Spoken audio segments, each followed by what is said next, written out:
மங்களேஷாய வித்மகே சண்டிகா பிரியாய தீமகி தன்னோ சம்ஹார பைரவ பிரச்சோதியாது. நெக்ஸ்ட் ஜென் ஆஸ்ட்ரோ நேயர்கள் அனைவருக்கும் ஆஸ்ட்ரோ பூர்ணாவின் அன்பார்ந்த வணக்கங்கள். இன்னைக்கு நாம பார்க்கக்கூடிய சிறப்பு பதிவு தமிழ் புத்தாண்டு பலன்கள். இந்த தமிழ் புத்தாண்டு பராபவ வருடம் ஏப்ரல் மாதம் 14ஆம் தேதி வருகிறது. இந்த ஏப்ரல் 14ஆம் தேதி இருக்கக்கூடிய கோச்சார கிரகங்களின் நிலவரங்கள் அப்படின்னு பார்க்கும்போது மிதுன ராசியில குரு பகவான், சிம்ம ராசியில கேது பகவான், அடுத்து பாத்தீங்கன்னா அந்த கும்ப ராசியில ராகு பகவான், அடுத்து மீன ராசியில செவ்வாய் புதன் சனி, அடுத்து சூரியன் சுக்கிரன். இதுதான் இந்த 14ஆம் தேதி மேஷ ராசியில சூரியன் உச்சம் பெற்று சுக்கிரனோடு சேர்ந்து இருக்கிறார். இதுதான் இந்த 14ஆம் தேதி அந்த பராபவ வருடம் பிறக்கும் போது இருக்கக்கூடிய கோச்சார கிரகங்களின் நிலவரங்கள். இந்த வருடத்துல வருட கிரகங்களான அந்த குரு பகவான், ராகு கேது, சனியினுடைய பெயர்ச்சி எந்த தன்மையில இருக்கு அப்படின்னு பார்க்கும்போது குரு பகவான் வைகாசி மாதம் 17ஆம் தேதி, அதாவது ஜூன் மாதம் 2ஆம் தேதி மிதுன ராசியிலிருந்து கடக ராசிக்கு உச்சம் பெற போறார். அந்த கடக ராசியில் இருக்கக்கூடிய அந்த குரு பகவான் அடுத்து ஐப்பசி மாதம், அதாவது ஐப்பசி மாதம் 14ஆம் தேதி, அதாவது நவம்பர் மாதம் 1ஆம் தேதி அதிசாரம் பெற்று மீண்டும் அந்த சிம்ம ராசிக்கு பெயர்ச்சி ஆகிறார். இந்த சிம்ம ராசியில இருக்கக்கூடிய அந்த குரு பகவான் அந்த அதிசார நிவர்த்தி எப்ப அடைகிறாரு அப்படின்னு பார்க்கும்போது தை மாதம் 10ஆம் தேதி 25ஆம் தேதி ஜனவரி மாதம் குரு அதிசார நிவர்த்தி அடைந்து மீண்டும் கடகராசிக்கு உச்சம் பெற போறார். இதுதான் இந்த வருட கிரகங்களான அந்த குரு பகவானினுடைய அமைப்பு. இந்த பராபவ வருடத்துல மிதுன ராசியிலிருந்து கடகராசிக்கும், கடகராசியிலிருந்து சிம்ம ராசிக்கும், மீண்டும் சிம்ம ராசியிலிருந்து கடகராசிக்கும் பயிற்சியாகி போறார். அடுத்து இந்த சிம்ம ராசியில இருக்கக்கூடிய கேது பகவானும் ராகு பகவான் கும்ப ராசியில இருக்கிறார். இந்த நிழல் கிரகங்களான இந்த சர்ப்ப கிரகங்களின் பயிற்சிகளாகப்பட்டது கார்த்திகை மாதம் 19ஆம் தேதி, அதாவது டிசம்பர் மாதம் 6ஆம் தேதி சிம்ம ராசியில இருக்கக்கூடிய கேது பகவான் கடக ராசிக்கும், அடுத்து கும்ப ராசியில இருக்கக்கூடிய ராகு பகவான் மகர ராசிக்கும் பயிற்சி ஆகிறார். இதுதான் இப்போதைக்கு அந்த பராபவ வருடத்துல இருக்கக்கூடிய கோச்சார கிரகங்களின் பெயர்ச்சிகள். அடுத்து சனி பகவான் அந்த மீன ராசியிலேயே இருக்கிறார். அந்த சனி பகவான் ஆகப்பட்டவர் அந்த ஜூலை மாதம், அதாவது 27ஆம் தேதி ஜூலை மாதம் அவர் அங்க வக்ரம் அடைகிறார் அந்த சனி பகவான். அப்போ அந்த வக்ரம் அடையக்கூடிய அந்த சனி பகவான் கிட்டத்தட்ட ஒரு 5 மாதங்களுக்கு வக்ரத்தோடைய செயல்படுறாரு. மீண்டும் டிசம்பர் மாதம் 11ஆம் தேதி, கிட்டத்தட்ட கார்த்திகை மாதம் 24ஆம் தேதியோட வக்ர நிவர்த்தி அடைகிறார். இதுதான் இந்த சனி பகவானினுடைய தன்மைகள். இப்போ இந்த பராபவ வருடத்துல ஒவ்வொரு ராசி என்பவர்களுக்கும் உண்டான மாற்றங்களை பற்றி தான் நம்ம இந்த பதிவுல தெளிவா பார்க்க போறோம். இந்த சேனல்ல முதன்முறையா பாக்குறீங்க அப்படின்னா சப்ஸ்கிரைப் பண்ணிக்கோங்க, பெல் பட்டன்ல ஆல் ஆப்ஷன் சூஸ் பண்ணிக்கோங்க. மகர ராசி என்பவர்களுக்கு இந்த பராபவ வருடம் ஓரளவுக்கு நிறைய ஒரு மாற்றங்களை கொடுக்கக்கூடிய ஒரு காலகட்டமாக இருக்கும். வருடம் ஆரம்பிக்கும் போதே உங்களுடைய 4ஆம் இடத்துல சூரியன் உச்சம் பெறக்கூடிய ஒரு காலகட்டமாகவும் இருக்கு. அதுக்கப்புறம் ஜூன் மாதத்திற்கு பிறகு உங்களுடைய 7ஆம் இடத்திற்கு அந்த குரு பகவான் உச்சம் பெற ஒரு காலகட்டமும் வருது. அதனால இந்த நேரத்துல இந்த பராபவ வருடத்துல வருடம் ஆரம்பிக்கும் போதே உங்களுக்கு ஒரு சில கிரகங்களின் மாற்றங்கள் அதிகப்படியாக இருக்கிறதுனால நிறைய ஒரு ஏற்றங்களோடு ஒரு பொருளாதார வளர்ச்சிகளோடு ஆரம்பிக்கக்கூடிய ஒரு தருணமாக தான் இந்த மகர ராசி என்பவர்களுக்கு இருக்கும். இந்த மகர ராசி என்பவர்கள் தன்னுடைய களத்திரம் சம்பந்தப்பட்ட, அதாவது கணவன் மனைவி உறவுகள்ல கடந்த காலத்துல நிறைய ஒரு பிரிவுகள் அப்படின்றது இருந்திருக்கும். ஒரே ஊர்ல இருந்துகிட்டு, அதாவது ஒரே இடத்துல ஒரே வீட்லயே இருந்துட்டு ஒரு பெரிய அளவுக்கு மனஸ்தாபத்தோடு வாழக்கூடிய ஒரு சூழ்நிலையிலும் இந்த மகர ராசி என்பவர்கள் வாழ்ந்துட்டு இருப்பாங்க.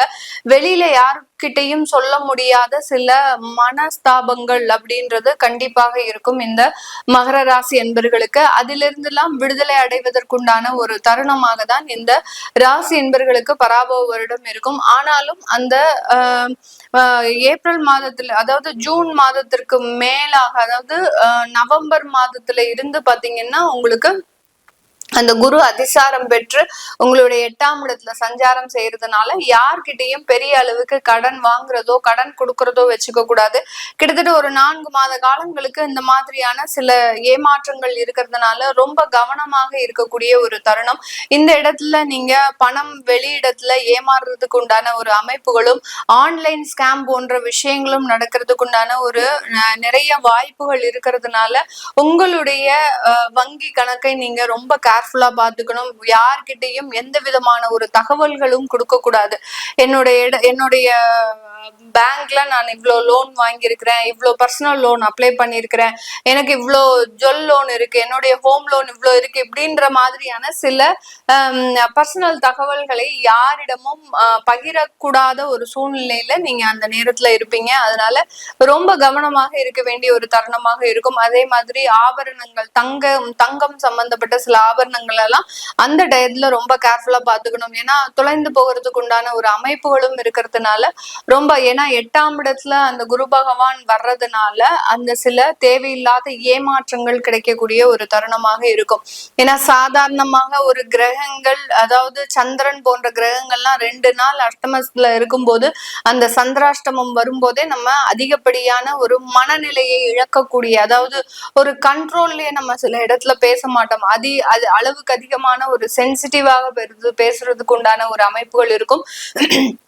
இந்த குரு பகவான் பாத்தீங்கன்னா கிட்டத்தட்ட 4 மாதங்களுக்கு 8ஆம் இடத்துல சஞ்சாரம் செய்யறதுனால இந்த இடத்துல நம்மளுடைய கொஞ்சம் ஒரு பொலைட்னஸ், அடுத்து பாத்தீங்கன்னா உங்களுடைய விட்டு கொடுத்து போகக்கூடிய ஒரு மனப்பான்மை, யாரிடமும் கோவப்படாமல் இருக்கிறது, அடுத்து பணத்தை கேட்கறவங்களுக்கு அள்ளி கொடுக்கறது, இந்த மாதிரியான சில விஷயங்கள்லாம் ரொம்ப கண்ட்ரோல்டா இருந்துக்கிட்டீங்க அப்படின்னா மகர ராசி என்பர்கள் மிகப்பெரிய ஒரு மாற்றத்தை அடைவதற்குண்டான ஒரு நேரமாக இருக்கும். 4ஆம் இடத்துல உங்களுக்கு அங்க சுகஸ்தானாதி இடத்துல அந்த சூரியன் உச்சம் பெறதுனால வருடம் ஆரம்பிக்கும் போதே சில முதலீடுகளை நோக்கி பயணிக்கக்கூடிய ஒரு நேரமாக இருக்கும். அந்த முதலீடுகள் காலிமனையாக இருக்கலாம், அடுத்து பாத்தீங்கன்னா ஒரு வாகனம் வாங்குறதுக்கு உண்டான ஒரு முதலீடுகளா இருக்கலாம், இல்ல உங்களுக்கு உண்டான தொழில்ல ஒரு முதலீடு செய்யறதுக்கு உண்டான ஒரு வாய்ப்புகள் அதிகமாக வருவதற்குண்டான ஒரு நேரமாக தான் இந்த மகர ராசி என்பவர்களுக்கு இருக்க போகுது. அதனால இந்த வருடத்துல நிறைய தொழில் சம்பந்தப்பட்ட சில எண்ணங்களை நீங்க நிறைவேற்றுவதற்குண்டான ஒரு நேரமும், தொழில் சார்ந்த கடன்களை நிவர்த்தி செய்வதற்குண்டான ஒரு நேரமாகவும் இருக்க போது. ஏற்றுமதி தொழில் அப்படின்னு சொல்லக்கூடிய சில கெமிக்கல் சம்பந்தப்பட்ட தொழில் எல்லாம் உங்களுக்கு நிறைய வளர்ச்சிகள் இருக்கக்கூடிய ஒரு நேரமாக இருக்கும்.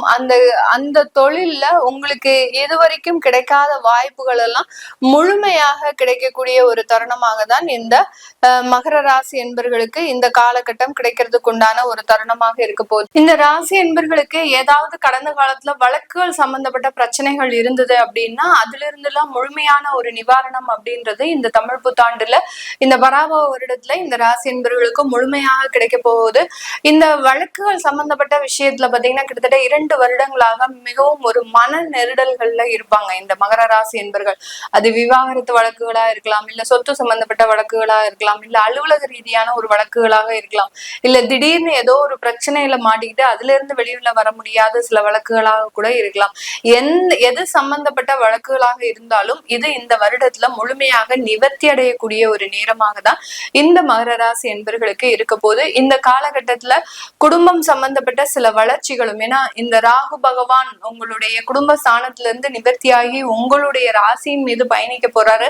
அதனால குடும்பம் சம்பந்தப்பட்ட பிரச்சனைகள் இருந்து தீர்வுகள் இருந்தாலும் உங்களுடைய மனநிலையில சில குழப்பங்களை அடைவதற்குண்டான ஒரு தருணம். அதனால வெளியிட மாற்றம் பண்ணிக்கிறது இந்த மகர ராசி என்பவர்களுக்கு ஒரு நல்ல ஒரு சேஞ்சஸை கொடுக்கக்கூடிய ஒரு நேரமாக இருக்கும்.